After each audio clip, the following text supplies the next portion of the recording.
सद्गुरु ओशो कहते हैं, भारत में एक व्यक्ति थे जो अभी चल बसे हैं। आप उनसे भली भांति परिचित हैं, मेहर बाबा।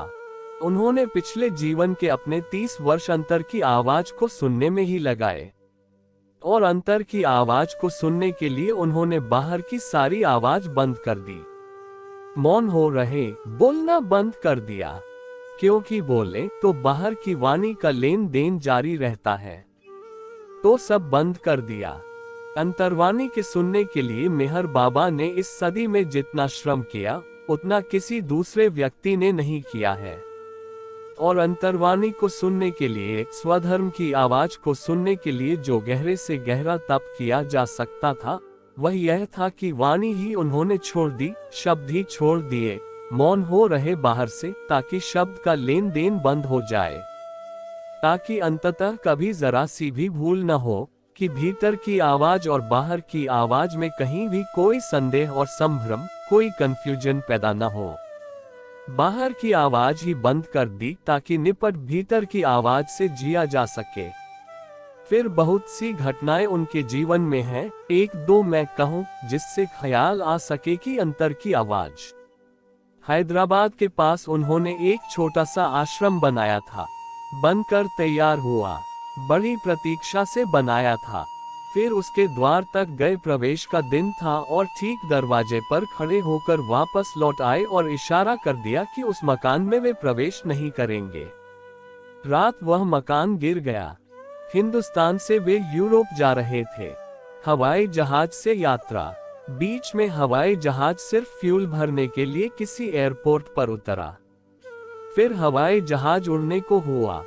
यात्रियों को खबर की गई। मेहर बाबा ने इनकार कर दिया कि वे उस पर सवार नहीं होंगे।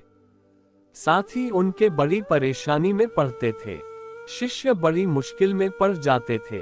अब यह बड़ी बेहूदगी हो गई। चलती यात्रा में बीच हवाई जहाज से उतर जाना, फिर कह देना कि नहीं जाएंगे। वह हवाई जहाज 15 मिनट बाद उड़ा और गिर गया और सब यात्री समाप्त हो गए। ऐसा बहुत बार हुआ।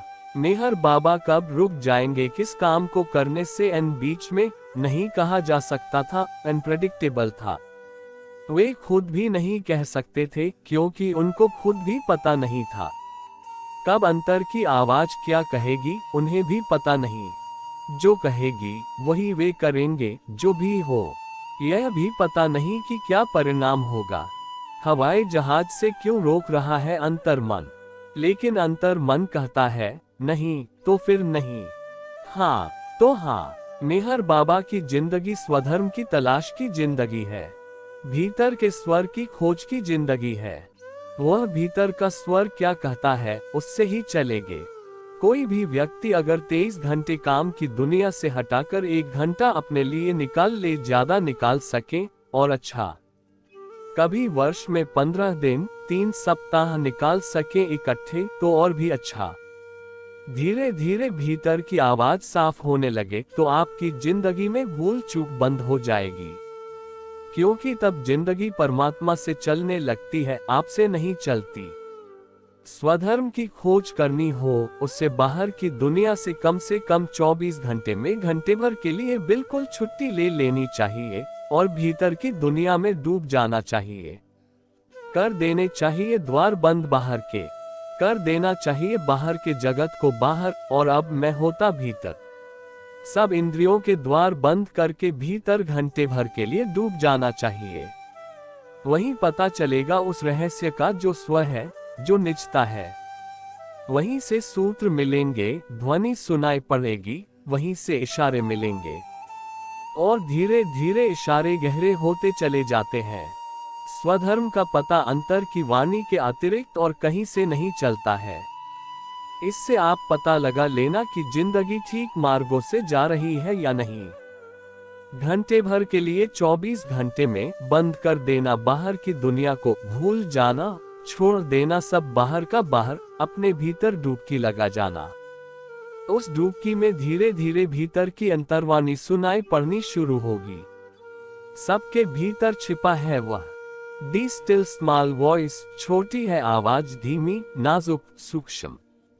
केवल वे ही सुन सकते हैं जो उतनी सूक्ष्म आवाज को सुनने के लिए अपने को ट्रेन करते हैं, प्रशिक्षित करते हैं। इसलिए आज आप आंख बंद करके बैठ जाएंगे तो भीतर की आवाज नहीं सुनाई पड़ेगी। आंख बंद करके भी बाहर की ही आवाज सुनाई पड़ती रहेगी। कल परसों बैठते रहें, जल्दी न करें, घबराएं न। 23 घंटे बाहर की दुनिया को दे दें, 1 घंटा अपने को दे दें। बस आंख बंद करें और सुनने की कोशिश करें। भीतर सुनने की कोशिश, जैसे भीतर कोई बोल रहा है उससे सुन रहे हैं। जैसे कि इतनी भीड़ है, यहाँ बहुत लोग बातचीत कर रहे हैं और आपको किसी की बात सुननी है, तो आप सबकी बातों को छोड़कर अपनी पूरी चेतना और एकाग्रता को उस आदमी के ओठों के पास लगा देते हैं। वह फुसफुसाकर भी बोलता हो, विस्पर भी करता हो, तो भी आप सुनने की कोशिश करते हैं और सुन पाते हैं। चेतना सिकुड़कर सुनती है तो सुन पाती है, एकाग्र हो जाती है तो सुन पाती है। जल्दी न करें, 1 घंटा तय कर ले स्वधर्म की खोज के लिए। आपको पता नहीं, लेकिन आपकी अंतरात्मा को पता है कि क्या है आपका स्वधर्म। आंख बंद करें, मौन हो जाएं, चुप बैठकर सुने। मौन, सिर्फ भीतर ध्यान को करके सुनने की कोशिश करें कि भीतर कोई बोलता है, कोई आवाज। बहुत सी आवाजें सुनाई पड़ेंगी, पहचानने में कठिनाई न होगी कि ये बाहर की आवाजें हैं। मित्रों के शब्द याद आएंगे, शत्रुओं के शब्द, दुकान, बाजार, मंदिर, शास्त्र, सब शब्द याद आएंगे। पहचान सकेंगे भली भांति बाहर के सुने हुए हैं। छोड़ दें, उन पर ध्यान ना दें और भीतर और प्रतीक्षा करते रहें। अगर 3 महीने कोई सिर्फ 1 घंटा चुप बैठकर प्रतीक्षा कर सके धैर्य से, तो उसे भीतर की आवाज का पता चलना शुरू हो जाएगा।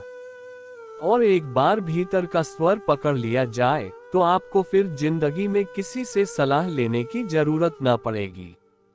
जब भी जरूरत हो आंख बंद करें और भीतर से सलाह ले लें, पूछ लें भीतर से कि क्या करना है, और स्वधर्म की यात्रा पर आप चल पड़ेंगे। क्योंकि भीतर से स्वधर्म की ही आवाज आती है। भीतर से कभी परधर्म की आवाज नहीं आती। परधर्म की आवाज सदा बाहर से आती है। जो व्यक्ति अपने भीतर की इनर वॉइस, अंतर्वाणी को नहीं सुन पाता, वह व्यक्ति कभी स्वधर्म के तप को पूरा नहीं कर पाएगा। यह जो स्वधर्म रूपी यज्ञ की बात कृष्ण ने कही है, यह वही व्यक्ति पूरी कर पाता है जो अपने भीतर की अंतर्वाणी को सुनने में सक्षम हो जाता है। लेकिन सब हो सकते हैं, सबके पास वह अंतर्वाणी का स्रोत है। जन्म के साथ ही वह स्रोत है, जीवन के साथ ही वह स्रोत है। बस हमें उसका कोई स्मरण नहीं। हमने कभी उसे टैप भी नहीं किया, हमने कभी उसे खटकाया भी नहीं, हमने कभी उसे जगाया भी नहीं। हमने कभी कानों को प्रशिक्षित भी नहीं किया कि वे सूक्ष्म आवाज को पकड़ ले। जीसस या बुद्ध या महावीर भीतर की आवाज से जीते हैं। भीतर की आवाज जो कह देती है वही। इसमें एक बात और आपको ख्याल दिला दूं कि भीतर की आवाज एक बार सुनाई पड़नी शुरू हो जाए तो आपको अपना गुरु मिल गया। वह गुरु भीतर बैठा हुआ है, लेकिन हम सब बाहर गुरु को खोजते फिरते हैं। गुरु भीतर बैठा हुआ है। परमात्मा ने प्रत्येक को वह विवेक, वह अंतःकरण, वह कॉन्शियंस, वह अंतर की वाणी दी है, जिससे अगर हम पूछना शुरू कर दें तो उत्तर मिलने शुरू हो जाते हैं। और वे उत्तर कभी भी गलत नहीं होते। फिर वह रास्ता बनाने लगता है भीतर का ही स्वर, और तब हम स्वधर्म की यात्रा पर निकल जाते हैं। अंतर्वाणी को सुनने की क्षमता ही स्वधर्म रूपी यज्ञ का मूल आधार है। इसलिए कृष्ण ने अर्जुन को कहा कि स्वधर्म रूपी यज्ञ को भी यदि कोई पूरा कर ले तो प्रभु के मंदिर में उसकी पहुंच, सुनवाई हो जाती है, द्वार खुल जाते हैं, वह प्रवेश कर जाता है।